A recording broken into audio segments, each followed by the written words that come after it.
What's up, everybody? This is Dr. Zeb, and welcome to the Rehab Christian Center Sunday morning experience. I'm honored to be here with you today and grateful to have you tuned in virtually. Listen, man, it has been a week of technical difficulties. I want to apologize again. Those of you that attempted to tune in Tuesday for live study just had internet outages for most of the week here in my area. I could not do my live show on my personal page on Monday. I could not do live study on Tuesday. I did a virtual presentation from my car on Thursday. It's been a week. If I could label this week, I would call it technical difficulty week. It's been one of those weeks, but I'm grateful to be here and certainly hopeful that you are as well. Listen, I want you to start liking this video, sharing this video, tuning in, telling people to get up, wake up. I've got a powerful word for you, but I cannot be long today. My daughter's last gymnastics competition is today. I got to hit the road and make sure that we get there and support her right before state competition. So I've got to share this word with you today, and just grateful to be able to do it in this medium and in this mode today. It is also Super Sunday. This is Super Sunday, first Sunday of the month. Super Sunday, you know what we do every first Sunday. We try to sow a $99 capital campaign seed, and we are very close to opening back the building. And not only doing that, but doing it in a hybrid way. I'm excited about being a trailblazer in this space. It's different. We're different. It's all good. But I'm excited about being here. I put on my social media about 3 weeks ago. I think my path is far less TD Jakes and far more. I can't even remember the guy's name right now. It ain't coming to me. The point being, I believe God has really called me to be a trailblazer and be different, to have a very different ministry. And I'm just grateful for that and completely embracing who he has me to be. And so I want to challenge you today to sow a $99 seed. This is Super Sunday. I'm going to challenge you to sow a $99 seed, and I'm certain that God's going to bless you in a tremendous way. Listen, let's walk through the networks really quickly. Start liking this video, start sharing this video, and let's get going. Facebook, good morning to you. It is good to see you virtually. Thank you so much for tuning in. And those of you that are tuning in via Facebook, thank you for joining us this morning. If you're on Facebook, I want you to like this video. If you really enjoy this ministry, this broadcast, I want you to hit that like button, hold it down, turn it into a love button. I want you to hit that share button, hit the @ symbol, tag 5 people and tell them to tune in. It's amazing how this rattles off my tongue now, just having done this now for nearly 2 years. But I want you to share this video, start telling people to get up, nudge them, tell them to get up, tell them to tune in. The Rehab Christian Center is on the air, and we're just excited to be able to share this broadcast with you today in this very, very powerful word. I know y'all were looking at this flyer like, what in the world is Dr. Zeb, Dr. Tally talking about today? But this is going to be a powerful one, and it's all going to make sense. All right, so like this video, share this video, Facebook, if you're on. Good morning to you, and it's good to see you virtually. We're only on 2 networks today, so the other one is YouTube. YouTube, good morning to you. It's good to see you virtually.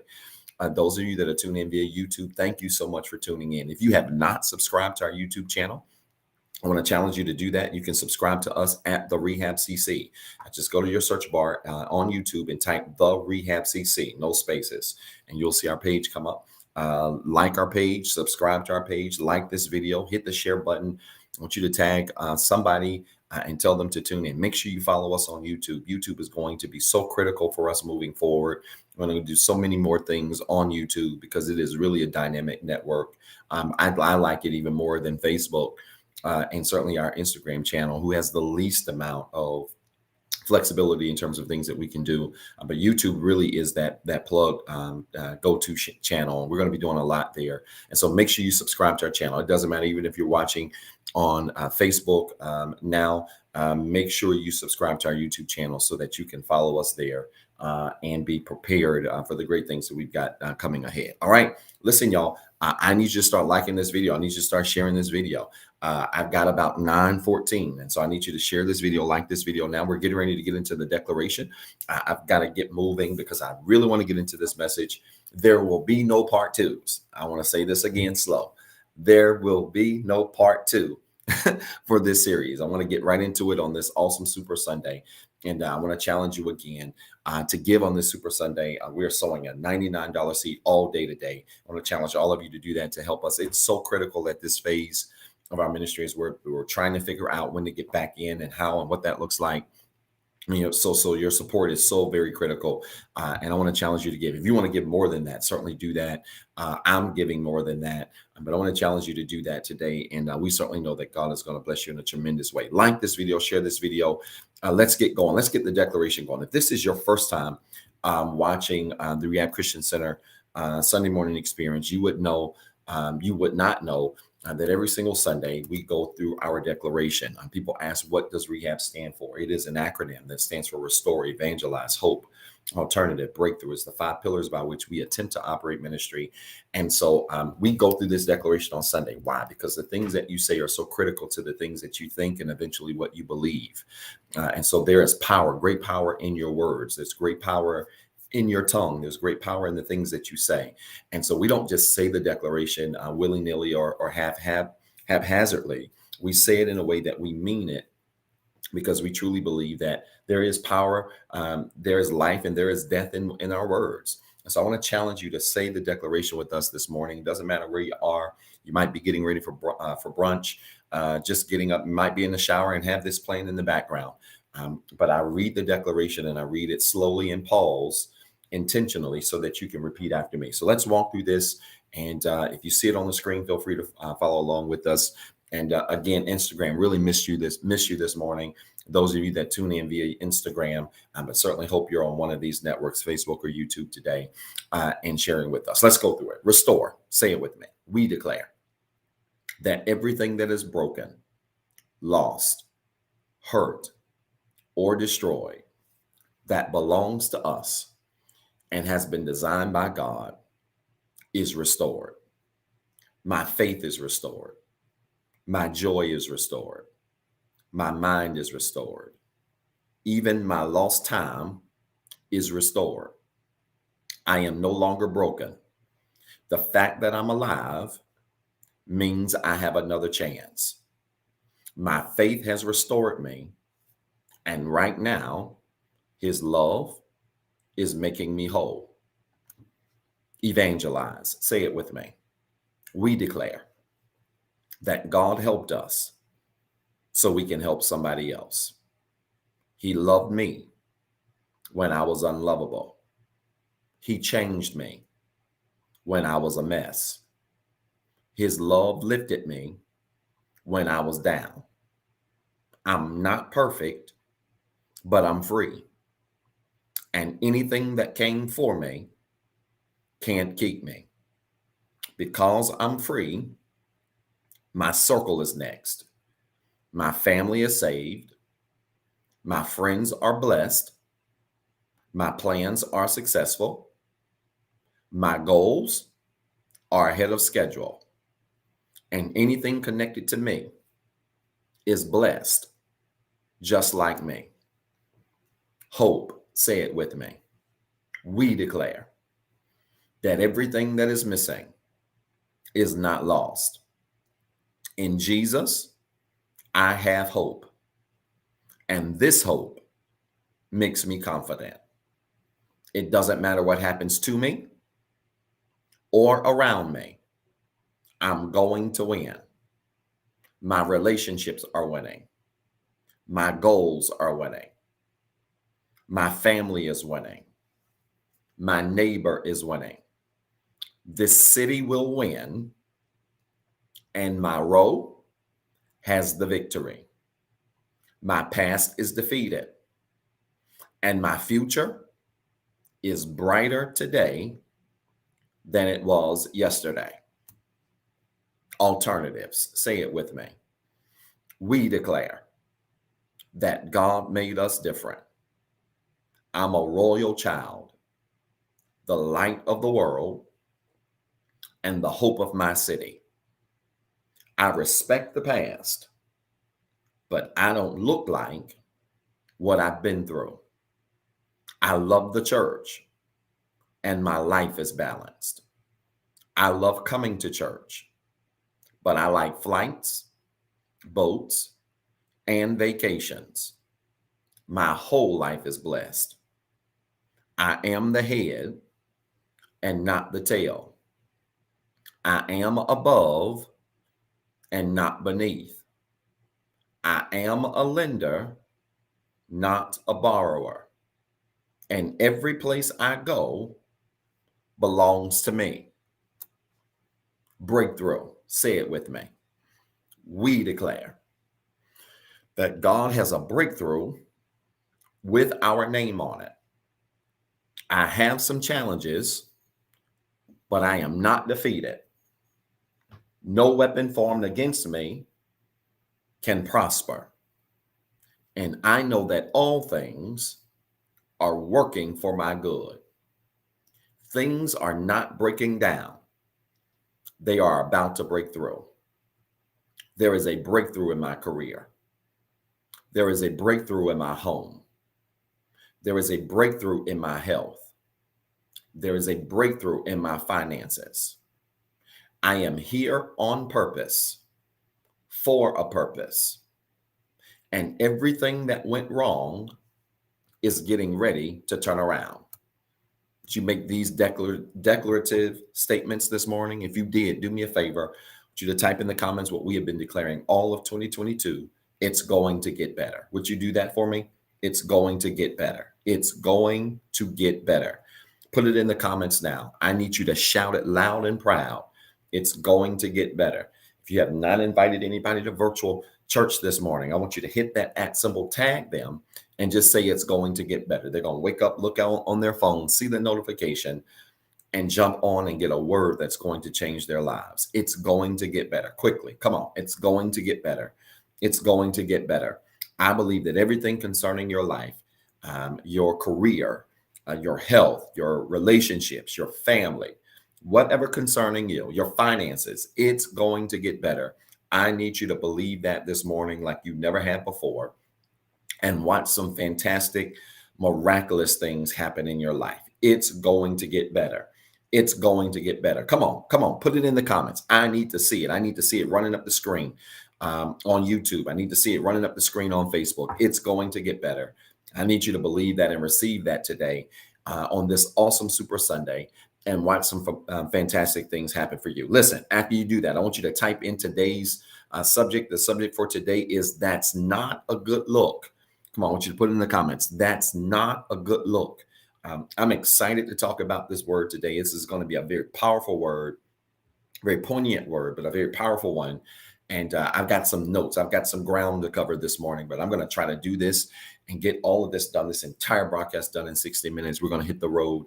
And I'm excited to go support my little one on her last gymnastics competition today before she prepares for the state meet. And so certainly be prayerful for her on today. Listen, that's not a good look. I want you to put it in the comments quickly. Lord, I've got an incredible zit right here. Y'all pray for me.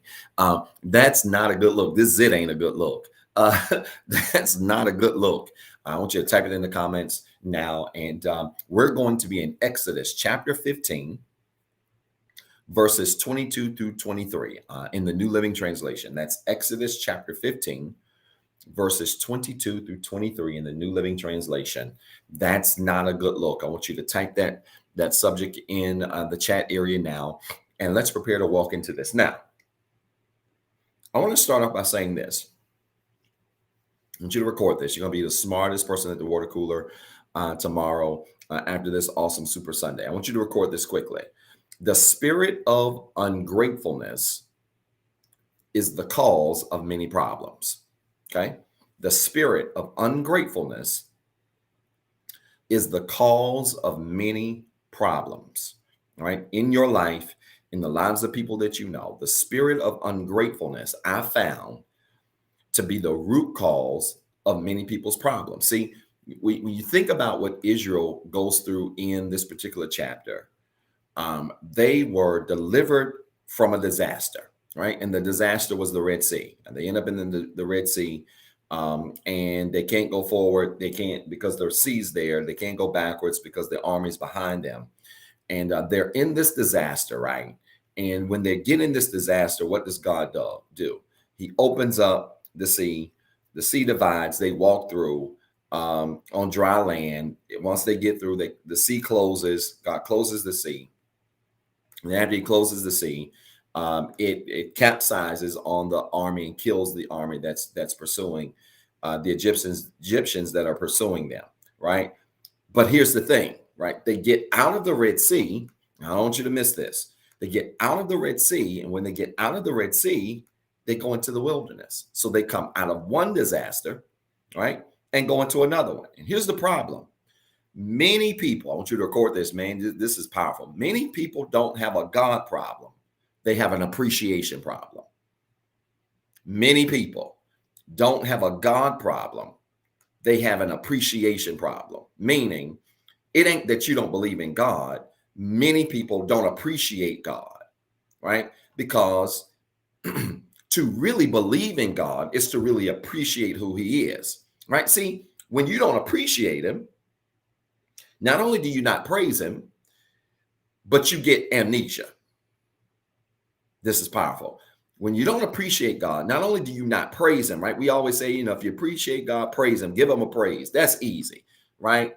There's drunks on 1310 that, you can give a word and they'll shout and they high, right? That ain't praise is easy. The Bible says everything that have breath, all the praise him. So it don't matter what kind of breath you breathe in. If you breathe in, you can praise, right? But the problem though is when people don't have a God problem, they have an appreciation problem, because when you don't appreciate God, not only do you not praise him, but you get amnesia, meaning you forget what he's done for you. You forget the ways he's made for you. You forget the things he's brought you out of. You forget the seas he has delivered you from, right? You forget the armies that he's delivered you from. You forget all of these things he's done for you. And when you forget, when you get amnesia, that's when you start to have a real God issue, right?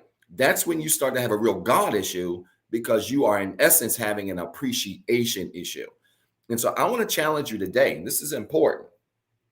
This applies to your relationships. This applies to your career. This applies to your money. This applies to how you're living. This applies to your health. This applies to your children. This applies to your spouse. This applies to your boyfriend, girlfriend. This applies to every area of your life. The lack of appreciation will always keep you stagnant. I want you to record that right now. You're going to be the smartest person at the water cooler, I promise, all week long. The lack of appreciation will always keep you stagnant, meaning the lack of appreciation will always keep you stuck. Put it in the comments now. The lack of appreciation will always keep you stagnant, or the lack of appreciation will always keep you stuck, meaning you won't be able to go forward to greater things. You'll struggle to go backwards to greater things. Why? Because you don't really appreciate what God has just done for you, right? You will not be able to survive the wilderness because you weren't thankful for the sea. Man, that was good. That ain't even in my notes. I want you to record this. You won't be able to survive the wilderness because you weren't thankful for the Red Sea. And see, this is why many of you are stuck in your life right now. Not because, again, you don't, in essence, have a God issue. You believe in God to an extent, but I know you can do better in your belief in God because you have not been thankful over the last situations in your life. You aren't appreciative over the Red Seas in your life. You aren't appreciative over the past jobs that you had that you no longer like, but at least God gave you a job. You weren't appreciative of your health when it was good. You weren't appreciative of your relationships that were solid. You weren't appreciative of the people in your life who were good to you. You weren't appreciative of the money you had in your pocket. You weren't appreciative of those things. And so here you are in a place of your life where you're wanting more and God has you stuck. And I'm telling you this morning, one easy way to get unstuck in your life, and this is real talk, one easy way to get unstuck in your life is to start walking in gratitude, i.e. appreciation. I want you to record this right now. Again, I'm hitting y'all with all kinds of bullets today. This is going to be a powerful 60 minutes. I want you to record it quickly. The easy way to get unstuck in your life is to walk in gratitude. The easy way to get unstuck in your life is to walk in gratitude. The easy way to get unstuck in your life. Y'all see, I'm taking a note right now too. The easy way to get unstuck in your life is to walk in gratitude. And see, when you walk in gratitude, what are you walking in? You're walking in appreciation. All right. I just did a 28-day self-concept challenge on my personal YouTube page. You can find it on YouTube. Just type in Zeb the Third and you can find it there. But it's a 28-day self-concept challenge. It ended last week, and it was really a crowning moment for me because it was 28 days of recordings. I did a recording per day, instructional videos. It was great to really relaunch my YouTube. I'm going to get back to recording this week and excited about that. But it was a powerful challenge because it's something that I personally did in my life early last year. I went through a 28-day period where I created this challenge and didn't even know I was creating a challenge and did it by accident. And it was something that helped me that I converted into a 28-day concept that has helped people. And but the root of it is every single day, you ought to be grateful for something, right? If you're starting your day, listen to me, listen to me, listen to me. If you are starting your day every day without at least one time stating at least one thing that you're grateful for, you're starting your days off on the wrong foot. Every single day you start your day, you ought to say, God, I'm thankful for something, right? Or I'm grateful for my health. I'm grateful that I don't like my job, but I'm grateful I got a job to go to, right? I don't like where I work, but I'm grateful I got something that pays my bills right now, right? You ought to every single day state something that you're grateful for. I challenge, the people that I coach and counsel to write out 5 things that they're grateful for every single day. If I had my journal down here, I could show you. I would literally open my journal and show you that every single morning that I journal, I write out 5 things that I'm grateful for. I want to challenge you to do that. Why? Because you start your day with a spirit of appreciation. And that was Israel's problem. Israel didn't have a God problem per se. They had an appreciation problem. And what Israel came to find out and discover real quick is the more you have an appreciation problem, eventually you're going to have a God problem. I feel like screaming on this broadcast, and I'm trying to be cool today because I'm in a hurry. Did you hear what I said? The more you have an appreciation problem, eventually you're going to have a God problem. And some of you are on the verge, good God, of having a God problem because you got a major appreciation problem. You're so busy asking God to do this, and busy asking God to make this way, and busy asking God to open this door, and busy asking God to send this job and send this mate and send this husband and wife and all this stuff. And you ain't been grateful for the last ones you had, the last relationships you had, the last connections you had, the last jobs you've had, the last bank accounts you had, right? The key to getting more in your life is being appreciative for what you've already had. Are you listening to me? Even if what you had was not the best, the key to getting more is being appreciative for what you had. And that's where Israel is, all right? And so, we serve a God that wants to hear this. He wants to hear our appreciation, right? He don't want to read your mind. Well, I hear some of you saying, well, Dr. Zed, Pastor, he know my heart. God know my heart. He know I appreciate him. Yeah, I get that, right? I think my kids know, probably walk around and, know that I know that they appreciate me. But it doesn't stop them from every now and then just saying, hey, Dad, thank you, man. We really appreciate you, Dad. Thank you for what you do. And my kids are, really in this mode. I have great kids. I don't have perfect kids. Nobody does, but I have great kids. And my kids are always in this mode where, trained them so much. We have trained them so much that, it can be a little thing, man. You get them a Swiss cake roll or something. They say thank you. They don't take the Swiss cake roll and take off running and eating and throw the paper on the ground, keep on moving. No, it could be a piece of gum, thank you. It's thank you. They really have this spirit of gratitude on them. And I love it because, one, they're blessed kids. They're blessed kids. They live a life at 8 and 9 that I did not live. I didn't live a bad life at 8 and 9, but my parents were not doing as well at 8 and 9. They live a great life at 8 and 9. My kids eat at Ruth's Chris. They love it. And they live a great life, but they also live a grateful life. And if you want to live a great life, the key to living a great life is to live a grateful one. Man, good God, right now. Hold on, y'all. Because these are good memes. The key to living a great life is living a grateful one. Okay. And that's what many of us don't realize, right? It ain't necessarily about what you got right now. It's not. It's about being grateful for what you got right now. See, people get so caught up. Oh man, I ain't got this. I ain't got this. I ain't got this. I ain't got this. This ain't working. I ain't got this. I'm missing this. I'm missing that. And you miss it. The key to living a great life is being grateful for what you do have. Because the sooner you are grateful for what you have, then the faster you will see more of what you desire, right? And so I want to challenge all of you to do that, and I think it's going to bless you. Let's look at this. Exodus chapter 15, verses 22 through 23. I'm in the New Living Translation, all right? Exodus chapter 15, verses 22 through 23, New Living Translation is where we are. And let's deal with this. And let me give you a couple of points here, and then we're going to be done. All right, look at this.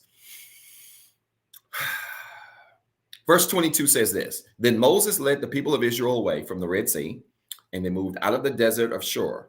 They traveled in this desert for 3 days without finding any water. Verse 23. And when they came to the oasis of Marah, the water was too bitter to drink. So they called the place Marah, which means bitter. Now, I'm going to transition here because you're probably saying, well, Dr. Zeb, why you got this man, this crazy looking man on this flyer? Talking about some that's a bad look. Well, have you ever seen the movie Belly? Belly, the movie Belly that featured the late DMX and then Nas and different people. There's a scene where they're in a basement and this guy, stole some money, and DMX makes him take his clothes off, and he's sitting on the couch naked because he strip searched him, and he's taunting him at the same time. And the guy's, on the couch, and he's ragging about, "You gonna get yours, B." That's the funniest line in the world. He says, "You gonna get yours, B," and his lips are ashy. It's a crazy line, right? But he's real bitter in this moment. And see, here's the thing, and this is where I want to make all of this connect. I want you to record this because Israel learned something in this verse that you got to learn. I want you to put this in the comments right now. You ready? Bitterness and better can never coexist. Good gracious. Bitterness and better can never coexist. John Maxwell is the name. I don't know why that just randomly came to me. I said earlier on the broadcast, my plight less like Jake's, more like John Maxwell. It's just a revelation that I came into over the last month, and it's been a powerful one. Anyway, bitterness and better can never coexist. Bitterness and better can never coexist. What are you saying, Dr. Zeb? I'm saying that if you're going to advance in a new space, you can't be blessed and complain at the same time. Are y'all writing this down? I promise you, you're going to be the smartest person in your entire building this week. And well, Dr. Zeb, I work from home. Then you're going to be the smartest person in your house. If you're going to advance in a new space in your life, new space of anything, a new space of work, a new space in terms of your career, a new space in terms of your money, a new space in terms of relationships, a new space in terms of your health, whatever. If you're going to advance in any new space in your life, you can't be blessed and complain at the same time. And see, I'm telling y'all, many of you have not progressed forward as far as you could go and as fast as you could progress because you're trying to get better and you being bitter at the same time. You're trying to be better and you complaining at the same time. You hoping you can be blessed and you complaining at the same time. What I said, you don't realize stuff I got to go through. I got to deal with this. I got to deal with that. This is on my plate. This got passed to me. It wasn't my fault. This was in there. I was talking to my boss this week about, and my coworkers especially, about the things I inherited in this role. Like, it was a lot of things I inherited I did not ask for, but I didn't walk around complaining. And things are moving and things are being blessed. I didn't walk around complaining. What I did is I took the bitter hand that was given to me, and I realized that you can't be blessed and complain at the same time. Somebody needs to hear this morning, because some of you are begging God to bless you, and in the same breath, with the same mouth, you complaining about what you're dealing with. And you cannot ask God to bless you and in the same breath complain about what you're dealing with at the same time. Doesn't work. Complaints and blessings can't flow out of the same mouth.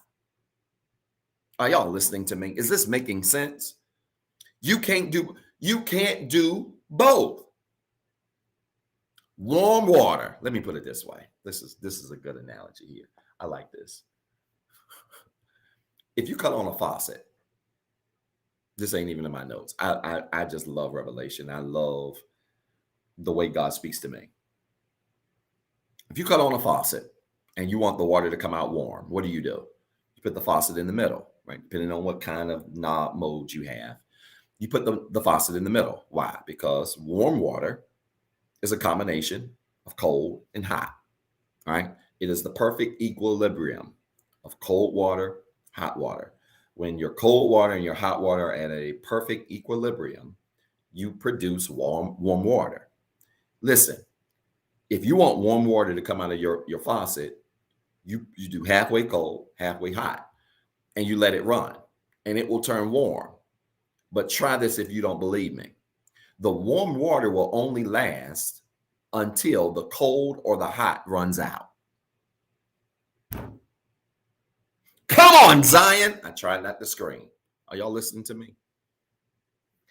The warm water will only last as long as the cold or the hot water does not run out. If the cold or the hot water does not run out, the warm water will last. But the minute one of them run out, the warm water is gone. That's what asking God to bless you looks like. When you are blessed and you complain at the same time. When you are trying to be grateful and complain at the same time. When you try to be grateful and complain at the same time, it's like running cold water and hot water. And you'll be able to get away with it for a little while, but eventually one of them gonna run out. Either the gratitude is gonna run out and all you're gonna do is find yourself complaining, or the complaining, you're gonna get tired of complaining and all you're gonna be left with is giving gratitude. But you cannot operate in gratitude and complaining at the same time. This was Israel's problem.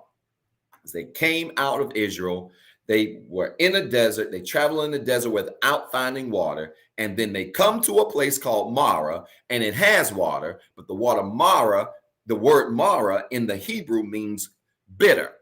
And this is not accidental. The water was bitter to them because they've been complaining for 3 days. And isn't that something? That how you can be complaining so long that when God he blesses you, you find yourself still bitter because you've been complaining. Ain't that crazy? How you can be complaining about a situation for so long, then God bring you out, and it ain't ideal the way He brings you out. It ain't the way you would have brought yourself out. It ain't the way you would have fixed your problem, but He fixes your problem, and here you are. He fixes your problem. What you do? You still complain. He puts water in your face. You've been thirsty for the last 3 days. He puts water in your face. You got water to drink, and what are you doing? Still complaining. And that's how we treat God. We do God the same exact way. We complain about stuff, complain about stuff, complain about stuff. He brings us out. And then when He brings us out, instead of us being grateful, we still complain. So He blesses us. But what He blesses us with, the water He blesses us with, is bitter, because God can bless you, but a blessing ain't going to change your spirit. I want you to put that in the comments right now. A blessing will never change your spirit. Come on, record it. A blessing will never change your spirit. Meaning God can give you stuff. He can bless you with stuff, but that ain't going to fix your spirit. It might temporarily fix how you act.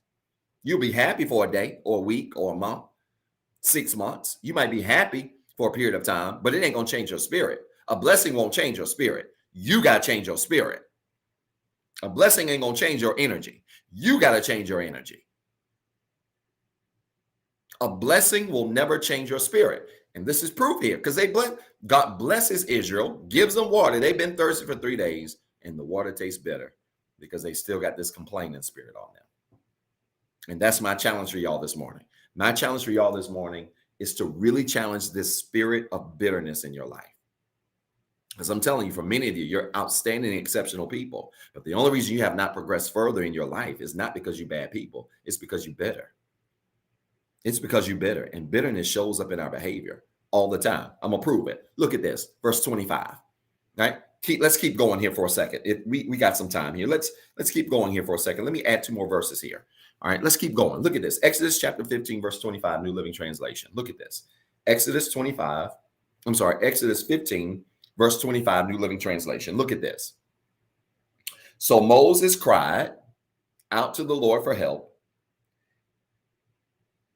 So Moses cried out to the Lord for help, and the Lord showed him a piece of wood. Look at this. And the Lord showed him a piece of wood. Moses threw it in the water, and this made the water good to drink. It was there at Marah that the Lord set before him the following decree as a standard to test their faithfulness to him. All right. So Moses cried out to the Lord for help. Israel, they bitter, these folk complaining. God gave water, they still complaining. And the Lord showed him a piece of wood and said, hey, look, take this wood and just put it in the water. It's going to make it taste better. Like, it's almost like putting a piece of ice in some water, right? Put an ice cube in the water is going to taste better. It's going to be colder, right? That's, imagine that, right? If you want something symbolically to put this in your head. So he says, listen, take a piece of wood, throw it in the water. It's going to make the water taste better, right? He does that. And then it was there where God reminded Moses of something. And this is what he reminded him. All right. I want you to record this. You ready? Man, I wish I had 2 hours to deal with this. Record this. Don't let anything bad change you into something bad. This is a whole word. Don't let anything bad change you into something bad. I don't care what it is. Don't let anything bad change you into something bad. Bad health, bad job, bad relationship, bad whatever you're in. Bad financial situation. It don't matter. Don't let anything bad change you into something bad. See, what happens is we tend to allow bad things to change who we are, right? We tend to allow bad things that happen to us to change our disposition, to change how we treat people, to change how we handle people. God really spoke to me about this over the last couple of weeks. And I had to really, pause and take a couple steps back because, if you're not careful, people will allow the things in their lives that they're dealing with, the demons that they're dealing with, the challenges that they're dealing with that have made them bitter. They will allow those things to cause them to come across on other people other kind of way. And you will take their behavior personal when it's really not about you. It's about the fact that they haven't healed. It's about the fact that they're still bitter over their past. They're still bitter over whatever they're dealing with, right? And so you can never let anything bad change you into something bad, all right? Because here's the fact. There's no chemical or natural way wood can make water taste better. It just doesn't work. Like you don't believe me, go out here, get you a glass of water, go outside, get you a wood chip and put it in there and tell me how it tastes. There's no natural, chemical, commonsensical, that's a word, way that wood can make water taste better. The only way wood can make water taste better is except God intervenes. It's important. God has to intervene. And so this is important. When you are a good person, when you're a decent person, and you all are, you tune in. If nobody's ever told you that, I'm telling you that. Well, Dr. Zeb, I got challenges. We all got challenges. That doesn't mean you're a bad person. Doesn't mean you don't have good in you. We're all good people. But listen to me. When you're a good person, the only way you can change for the worse is if you allow it. I want you to record that.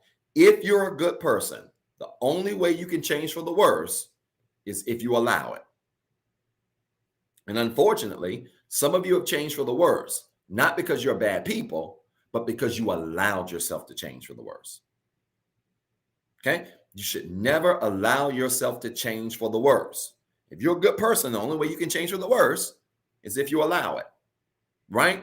Don't let water become bitter to you because you have not healed over past experiences. You have not healed over current things that you're dealing with, right? Some of y'all are giving other people hell, right? With how you treat them, how you talk to them, how you handle them. And it ain't even got nothing really to do with them. It's got everything to do with the fact that you ain't over your past stuff.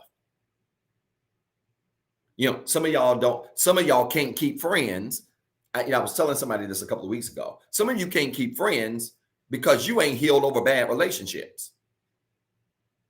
And so even when you try to connect with people or link with new people, or you find yourself in new circles, whether it be new jobs, new churches, whatever you join in that's new, that has new people, those people get terrorized because you ain't over past relationships, past marriages, past any other kind of connections you had with people where there were bad things that happened. And I'm not saying that it's okay that bad things are happening. I'm saying to you, you got to heal from the past or you're going to torture the future.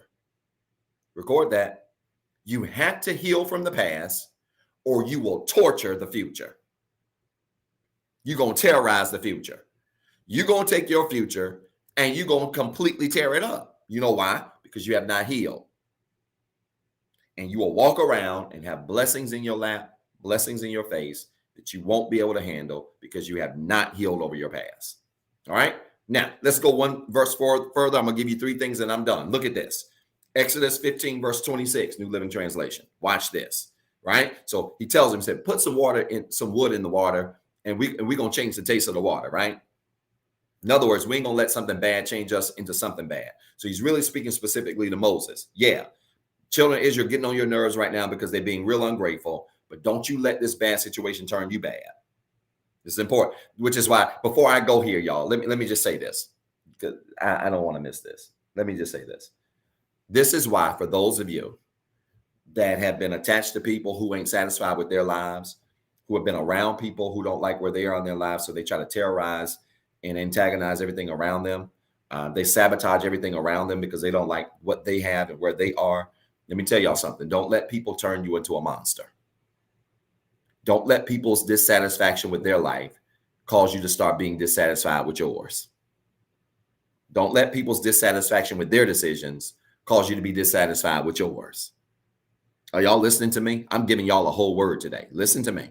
Don't let people's dissatisfaction with their lives cause you to be dissatisfied with yours. Don't let people's dissatisfaction with their decisions cause you to be unsatisfied with yours. Don't do that. Because when you do, that's when you get into the territory where you allow bad things to change you into somebody you're not, to change you into a bad person, to change you into a different person. And we can't afford to do that in this season or any other season of our lives. All right. Look at this. Exodus chapter 15, verse 26. New Living Translation says, he said, if you will listen carefully to the voice of the Lord your God and do what is right in his sight, obeying his commands and keeping all his decrees, then I will not make you suffer any of the diseases I sent on the Egyptians, for I am the Lord who heals you. This is Moses talking, God speaking through Moses. He says again, if you will listen carefully to the voice of the Lord, your God, and do what is right in his sight, obeying his commands, keeping his decrees, then I will not make you suffer any of these diseases. He's talking to Israel, like, get it together. Get your attitude together. Get your mindset together. Get your perspective together. Get this bitterness together. If you do that, you ain't gonna have to suffer none of the diseases that God sent to the Egyptians, because I'm the God that heals you. Record this. This is important. I want you to record this. Your ability to move forward is based on how you heal from the past. Your ability to move forward is based on how you heal from the past. Your ability to move forward is based in part on your ability to be healed from the past. Many people are struggling. They're stuck in the present. They're stuck in the past because they haven't been healed from it. And y'all, I don't care what nobody say. You can come to church, jump up, turn around 3 times, shout. We can lay hands on you, fall out, and do all that stuff. That's great. No wrong with that. I had no problem with none of that. But let me tell you something. Healing is work. I ain't telling you what I heard. I'm not telling you what I read in the magazine, though I have. I'm not telling you what I read in the magazine. I'm telling you what I have experienced. Healing is work. If you really want to get to a place in your life where you are healed, you got to put in the work. See, a lot of people want to be healed. They want to reap the benefits of better, but they're not putting in the work to be better, right? They're not putting in the work to be healed, right? And so if you want to do those things, you have to put in your work. You have to put in the work. Okay, you have to put in your work. And again, this requires work. It's not going to happen by osmosis. All right. So There are three things I want to give you. I want to give you three ways you can move forward the right way. All right. When we talk about moving forward, we talk about being healed, not being bitter, moving to a better place. I want to give you three ways you can move forward the right way. All right. I'm going to give you three ways you can move forward the right way. Right. And again, this is the last thing I'm going to give you. You're going to be the smartest person at the water cooler tomorrow. And I'm going to give you this. We're going to pray, sow seed, and I'm going to hit the road and go support the Lord. All right. Three ways you can move forward the right way. All right. Are you ready? Way number one. And it's right here in verse number 26, right? Everything that we need, the prescription for everything that we need is right here in the book. All right. Way number one, listen to my voice. Okay. Way number one, listen to my voice. The my should be obvious. Dr. Talley, Pastor Talley, who's the my? It's God. Listen to my voice. The number one way to move forward is to listen to God's voice. Listen to his voice. Block out all the junk in your life. Block out all the noise in your life. Block out all the confusion in your life. Block out all the status in your life, the static in your life, and listen to God's voice. Learn how to listen to God's voice. Listen for his voice so that you can know which way to take. This is important because so often, y'all, the Bible tells us that our ways are not his ways, our thoughts are not his thoughts. And so often we make decisions in our lives and we make moves in our lives and do things in our lives and think that we're doing the right thing. But more often than not, sometimes what you think and what he says are not the same thing. What you think and what he says are not the same thing. Okay. So you got to learn how to listen to his voice, right? You have to learn to not only listen to his voice, but understand that he's a give and take God, which means, the Lord give it, the Lord take it away, right? He gives you things, he'll take away things. That's okay. But you still won't end up confused if you learn how to listen to his voice, right? We have to learn how to listen to the voice of God, listen for the voice of God. And oftentimes it doesn't come in loud pockets. It comes through silence and it comes through stillness with him, which is why I encourage all of you, sometimes you need to take a break. I took a break this weekend and unplugged, cut my phone off. That ain't abnormal for me. If you follow me for any period of time, that's something I believe in. Not because anything was wrong. I just need to mentally disconnect and really continue to be centered in myself. So I can hear clearly about the things I need to be doing, the things I need to be making happen, the directions I need to be moving. I need to be able to hear clearly. And sometimes we can't hear because we got so many things going on, so involved in so many things. I had a situation that I'm addressing and dealing with, even as it relates to the church this week. And, I just needed some quiet time to think, right? You have family responsibilities, you have social media responsibility, you have career responsibility, you have church responsibilities, you have father responsibilities, you have all of these responsibilities. And sometimes with all of that noise going around you, you just can't think, right? Because the clutter is so loud in your life. And so what do?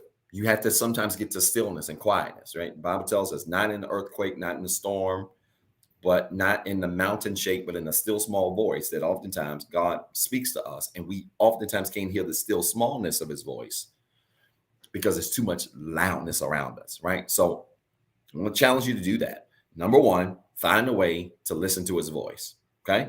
Number two, do what's right in his sight. Do what is right in his sight. I'm in Exodus 15, verse 26. Do what is right in his sight, right? So you're going to listen for his voice. The second thing you want to try to do is try to do what is right in his sight. Focus more on pleasing him and less on everybody else. I want you to record this. You're going to be the smartest person at the water cooler tomorrow. I want you to focus more on pleasing him and less on pleasing everybody else. See, some of y'all miserable right now, not because you're bad people. You miserable because you spend so much energy trying to please people.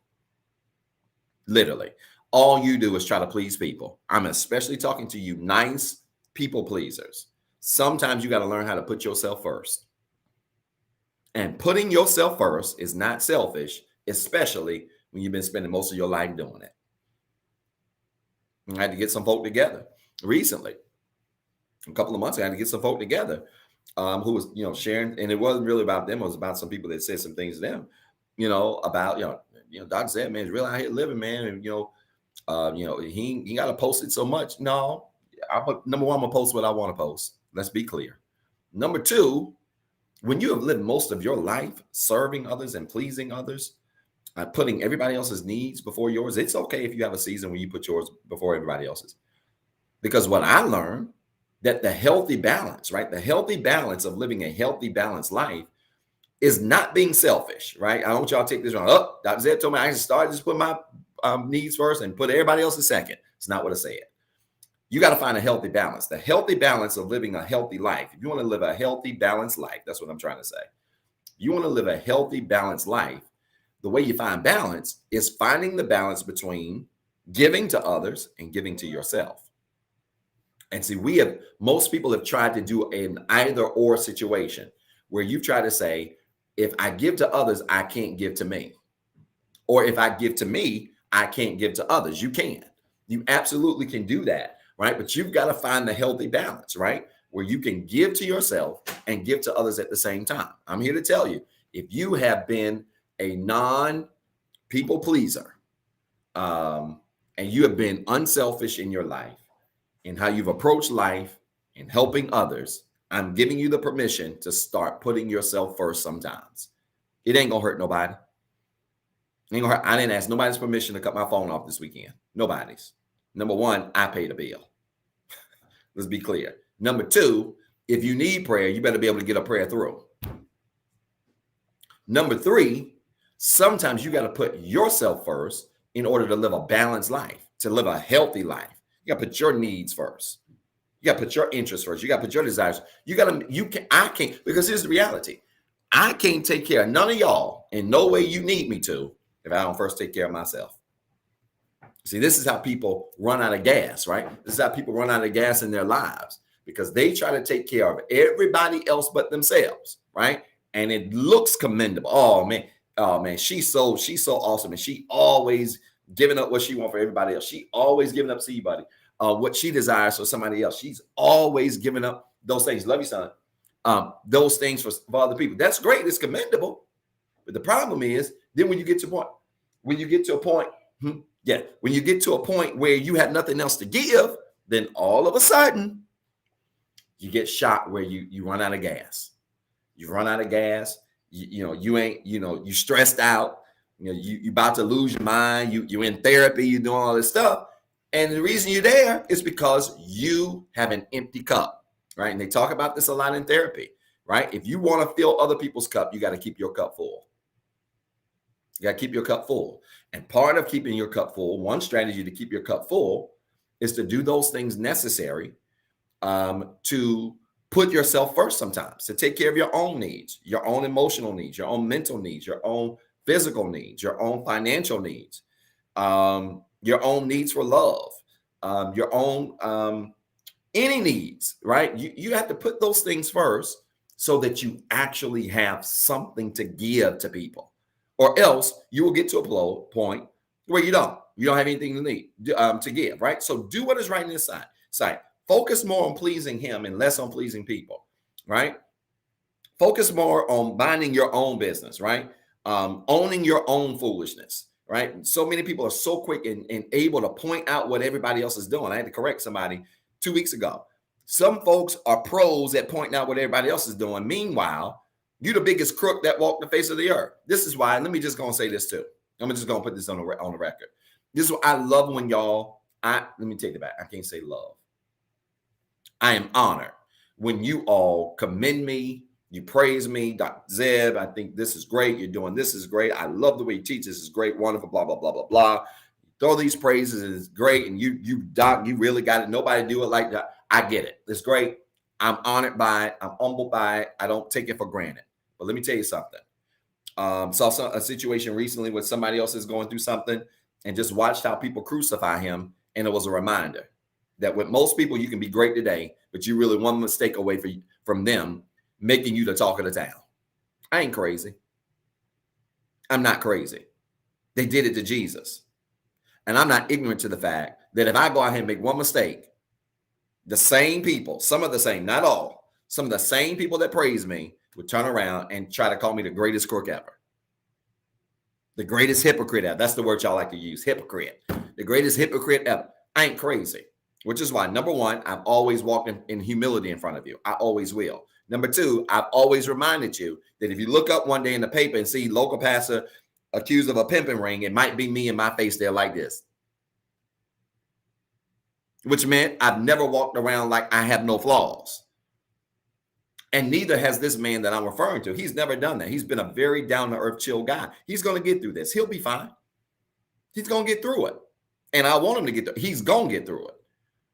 But he's never put himself on a pedestal to act like he was flawless. And I'm glad he hasn't, because it's crazy how the same people that praise you will be the same people that are happy that you're dealing with what you're dealing with, whether you cause it or not. Right? So just do what's right in God's sight. Focus on your own life, your own business. Stop minding other folks' businesses and foolishness. And this means you ain't got to be perfect, but you at least need to be conscious of what's going on in your life. And if you are, you're going to be able to move forward the right way. Here's the third and final thing. Obey what God says. Obey what God says, i.e. obey what he says. Don't just come to church to get a word, but do what the word says. Make it an effort to try to apply the word to your life. Again, you ain't going to be perfect.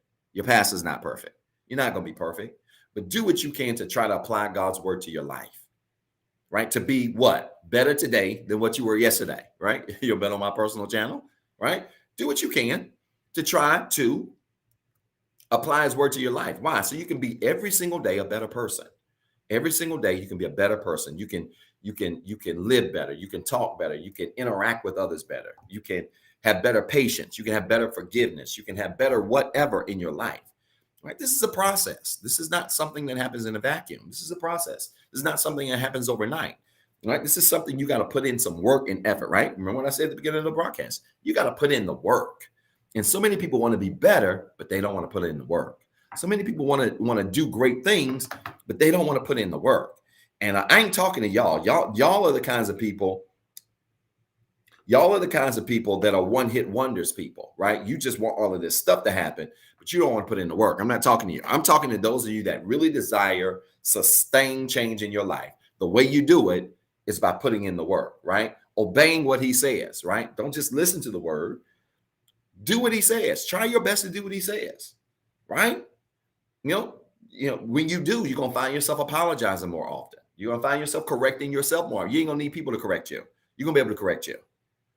You know, that's when you know you're growing, not when people have to always get you together. You can get yourself together. It's funny. I laugh because when people try to get me together, it's funny. There ain't nobody on the face of this earth that has ever told me something about me that I ain't first told me about myself. Let me say this again slow because I got a little tongue twisted, but this is good. I want to say this. There ain't nobody on the face of this earth that has ever tried to tell me anything about me that I have not first said to myself. It's that simple. Why? The Bible tells us, let a man first what? Examine himself. This is powerful because when you examine you and you really look you in the mirror, ain't nothing that you going to see, ain't nothing that others going to see that you ain't first seen about yourself. It's that simple. All right. And that's the power of self-examination. When you do that, then God helps you to deal with your flaws and failures. He helps you to deal with those things in your life that are your shortcomings. And then when you proceed forward, this is important.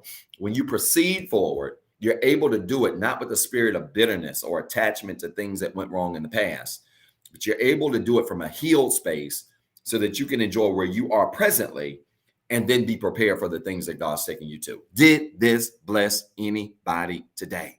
Anybody? Y'all, I'm right at 60 minutes. I got to hurry, pray, get off this broadcast and hit the road. Did this bless anybody today? Man, I really hope this message was a blessing to you. I feel like I kind of cut y'all short today, man. There's so much more I could have easily shared here. But I really hope that this broadcast was as much of a blessing to you as it was to me. This is just a powerful word here on bitterness, right? And not allowing bitterness and gratefulness or attempting to allow bitterness and gratefulness to come out of the same cup. It can't, y'all. Bitterness and gratefulness cannot come out of the same cup. And this is something that I don't want you to lose sight of. All right. Stop trying to run cold water and hot water forever. You can't do it. At some point, you're going to have to make a decision. Either I'm going to be bitter or I'm going to be better. Right? Either I'm going to be bitter or I'm going to be grateful. All right. These are decisions that we all have to make. Either I'm going to walk around in animosity, I'm going to walk around in gratefulness, gratitude, thankfulness, right? So that I can get more of the great things that I desire for my life. Listen, y'all, I want to pray for you. You got a prayer request? I want you to type it in the comments quickly. I got to roll, y'all. Y'all gonna make me late. I want you to type your prayer request in the comments quickly. If you got a prayer request, I want to pray for you every single morning, 4:45 in the mornings, 4:40 in the morning. Tongue twisted. 4:40 in the morning. I get up, I pray over your prayer request before I work out, get into my routine. I'm up at 4:40. Saturday is the only exception. I might sleep until about 6 on Saturdays. But I get up 4:40 in the morning and I pray over your prayer request, pray over the things concerning you. And I want you to know that I'm praying for you. I don't care what your request is. I want you to know this morning that I'm praying for you. Type it in the comments. If it's something that we can all see, we want to pray for you. I can see them starting to move up the screen now. I want to pray for you. I want to pray over your requests, pray over the things concerning your life. Maybe you got a prayer request that we cannot all see. You can email your prayer request to info@rehabcc.org. That's info@rehabcc.org. You can email your prayer request and put in the subject line prayer request. And that request will come to me. We'll take a look at it. We'll read it. And we always respond to your prayer requests. We want you to know that we are praying for you, that we're rooting for you, that things are indeed going to get better in your life. And we're grateful for you. All right. We're grateful for where you are in your life. We're grateful that you're trusting us to just simply do a simple thing for you. And that's just pray. We just want to pray for you. We don't want anything from you. We want to pray for you because we believe in the power of prayer. All of us are standing here, sitting here today because somebody prayed for us. And that's what we want to do for you. So come on, I'm giving you 20 seconds quickly. I need you to type in your prayer request really quickly because I've got to pray. I want to pray for you really quickly and I've got to pray. Let's do it. But type in your prayer requests. I'm praying for your families, your careers, your home situations, your health, your wellness, your mindset, your mental capacity, your children, your spouses, those you're in relationship with. It doesn't matter. I'm praying for you. Regardless of the spectrum of your prayer request, I'm praying for you. And I want you to know that I am praying for you today. And that prayer changes things. If it doesn't change what you're in, it will change you until your thing changes. And I'm a living witness of that. And I want you to know I'm praying for you. Clasp your hands like this as a sign of symbol of faith. Doesn't matter where you are. I want you to pray with me right now because we're getting ready to pray over these requests because we truly believe God's going to make a way. Let's do it. Father, in Jesus' name, I thank you today for this word. Thank you for this time of gathering, sharing you've given us. I pray that something was said that has challenged somebody, that has convicted somebody, that has encouraged somebody to live for you, to serve you, to do the will and work of your kingdom. It is my prayer, God, that this word on bitterness is going to push somebody forward to the next level of their lives. So that they no longer live in a place of not having gratitude, but they live in a place of gratitude and appreciation for who you are. Help us, God, to appreciate the Red Sea so that we can survive in the desert, so that we can survive in the wilderness, so that we can survive in the next phases of our lives. Not complain, not grumble, not mumble over where we've been, but be thankful for where we've been so that we can appreciate where we're going. I pray this prayer now for every prayer request that's come across this line. For every prayer request that's in our inbox right now, that you would answer the prayers of your people, that you would make ways as only you can, that you would meet needs as only you can, that you would open doors as only you can, that you would heal bodies as only you can. You know the needs of your people. We lift these needs up to you, God. And I ask that this would be a week that not only bless us, but that you would position us to be in gratitude, that you would position us to walk in gratitude, so that we can freely receive the blessings, the miracles, the plans that you have for our lives. I thank you, God, because you're a way maker, a miracle worker, a promise keeper. You're the light at the tunnel of darkness. And we know that this week you're going to work things out for our good. We count these things done and we believe you for them in Jesus' name. Amen. Do me a favor. I want you to type in the comments quickly. It's already done. No, quickly. I'm sorry. It is so. Now it is already done. It is so. That was 2021. It is so. It is so. Every time you say amen, you're simply saying it is so. Come on, quickly. Type it in the comments quickly. It is so. It is so. It is so. It's so much stuff to remember. I'm telling y'all, doing this broadcast is harder than what y'all think. If you don't believe it, you ought to try it. It is so. Quickly, type it in the comments. It is so. It is so. Every time you say amen, you're simply saying it is so. And I want you to know that God is answering your prayers today. He's making a way for you as only he can. Listen, you want to be saved today? I'm going to challenge you. If you want to be saved today, now is the perfect opportunity to give your life to Christ. On this Super Sunday, now is the perfect time to give your life to Christ if you want to be saved. The Bible tells us in Romans 10:9 that if we confess with our mouths, believe with our hearts that Jesus Christ is who he is, and did what he did for us, we are saved. It's that simple. Salvation is a matter of confession. It's not about being perfect, but it's about confessing that you have flaws, but more than that, confessing that you serve a God, a real one, who is capable of blessing you, healing you, keeping you beyond your flaws. And you cannot make that admission without admitting that he exists, that he lived, died on the cross for us, rose again 3 days later for our sins. That's all salvation is. And so I want to challenge you today to give your life to Christ. If you want to be saved, I want you to stop what you're doing. If you're driving, pull over. If you're at brunch, put down the bacon. If you're in your swimming pool and you're on the West Coast somewhere in some hot place, or out of the country in some exotic land, I want you to get up out of the swimming pool and sit on the pool. Listen to me right now. Sit on the side of the pool, that is. Listen to me right now, because now is the time I want you to dedicate your life to Christ. If you want to be saved, I want you to repeat this prayer of faith with me. Say it with me. I'm a sinner. I'm not perfect. I have some flaws. I've made some mistakes. And I even have some failures. But I do believe that Jesus Christ was born of a virgin, lived on this earth just like I'm living. He suffered, bled, and died on the cross, but 3 days later rose again for my sins. Because he lives, I can live, and I am saved. My friends, if you made that confession, I want to welcome you to the royal family of Jesus Christ. You have just joined the largest family that exists on this planet, and that is the family of Jesus Christ. Now, go find you a church home somewhere. I don't care where you are. Go find you a church home. Don't matter where you live. We have people that tune in from all over the world, literally. It doesn't matter where you are. Go find you a Bible-believing, Bible-teaching, a Bible-preaching, community-based ministry, and go be a part of that ministry where you can understand the word, continue to learn in the word, and be around other believers who have problems just like you do, but are also trying to live better lives. Go find you a church home somewhere. Maybe you're tuned in today and you want Rehab to be your church home. It's okay. You don't even have to be in the Greensboro area. Doesn't matter where you are. This hybrid format that we are about to go into will allow you to be a part of our ministry right from where you are. And I'm excited about it. I'm excited about being a trailblazer in this space.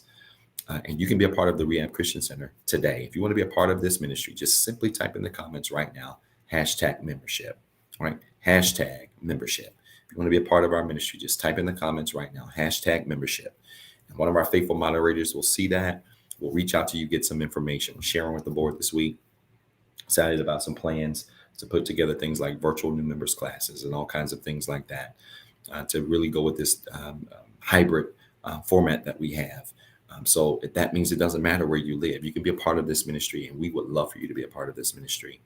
And we would love to walk alongside you on this journey of faith. That is your life. So if you want to be a part of this ministry, just type in the comments, #membership. Somebody will reach out to you, get some information from you.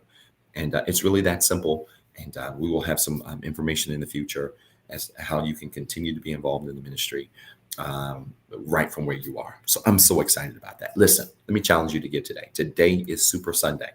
As I mentioned earlier, this is the first Sunday of the month. Every first Sunday, we sow a $99 seed. Yes, we give our tithes. We give our tithes. We sow a seed. Tithes, not tires. We give our tithes. We sow a seed every first Sunday of $99. And it is really towards our capital campaign, us renovating our space, us being able to do great things and creative things in our space, especially as we're getting ready to transition to this hybrid format so that we can provide exceptional ministry to you. I'm going to challenge you to give today. There are 3 ways you can give. You can give via CashAPP, $REHABCCGIVE. You can give through our website, www.rehabcc.org. That's www.rehabcc.org. And simply choose online giving, or you can text REHABWORKS. Text REHABWORKS to 88202. That's REHABWORKS to 88202.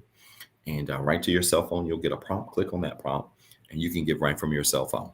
Again, you can give via CashAPP, $REHABCCGIVE. Our website, www.rehabcc.org. Or right from your cell phone, you can text REHABWORKS to 88202. That's REHABWORKS to 88202. And right from your cell phone, you can give. But you can give either one of those three ways. And we want to challenge you today to not only give your tithes, but sow a $99 capital campaign seed. I've done that. I did that. As soon as I get paid, the very first thing that I do is grab my phone and CashAPP the church my tithes and offering. I believe in that. I don't tell you to give and I don't give. I believe in giving, and giving is part of the reason why I'm so blessed in my life. And I want to challenge you to do the same thing. All right. So I want to challenge you to give today. Give your tithes. Sow a super seed today. A $99 super seed today. Man, I'm really tongue twisted today. Sow a $99 super seed today. And we promise you it's going to be such a blessing to us as we prepare to go next level and do some great things here at the Rehab Christian Center. Listen, I love you guys. I'm praying for you. I'm rooting for you. I want you to have a fantastic day today. Enjoy your Sunday. The weather's getting warmer. I don't know if it's permanent. I don't think it is. I think it's a little too soon. But spring is not far away. The year is really rolling by already. And so I hope you enjoy your day today. Be careful wherever you go. I know that mask mandates are starting to lighten up across the country. Be very careful in the environments that you go in. And don't make nobody make you feel shame if you're still wearing a mask. I'm still wearing one. Don't let people make you feel shame. It's okay. But we are certainly praying for everybody. I still know people right now that are dealing with COVID. I know someone that caught it this week really bad. And some people are still dealing with this virus. A lot of people rather are still dealing with this virus. And so I'm praying for all of you wherever you are. Just be safe and sound. But I said all of that to say, enjoy your Sunday. Enjoy your day today. And I'm praying for you. And then make plans to meet us this Tuesday, 7:08 p.m. Eastern Standard Time for Life Study. We will teach what we were supposed to teach last week. And again, I really appreciate your patience. Tuesday was just a mess with the internet connection, but looks like things are better now. And so I'm looking forward to teaching Tuesday, 7:08 p.m. Eastern Standard Time, the power of a disciplined mind. It's going to be powerful. And I can't wait to share this message with you. All right. I love you guys. I'm praying for you. I'm rooting for you. Make sure you like this video, share this video, and we will plan to see you this Tuesday at 7:08 p.m. Eastern Standard Time. All right. I love you guys. I'm praying for you. Peace and blessings. Thank you for watching the Rehab Christian Center live experience. If this broadcast has been a blessing to you and you would like to be a blessing to our leader, Dr. Zeb Talley III, you can sow a seed into his ministry by CashAPP at $Pastor ZT3. It is our prayer that this message of hope encouraged, enlightened, and empowered you to be better. Please tune in Tuesday at 7:08 p.m. for our life study experience. And as always, be blessed and have a wonderful week.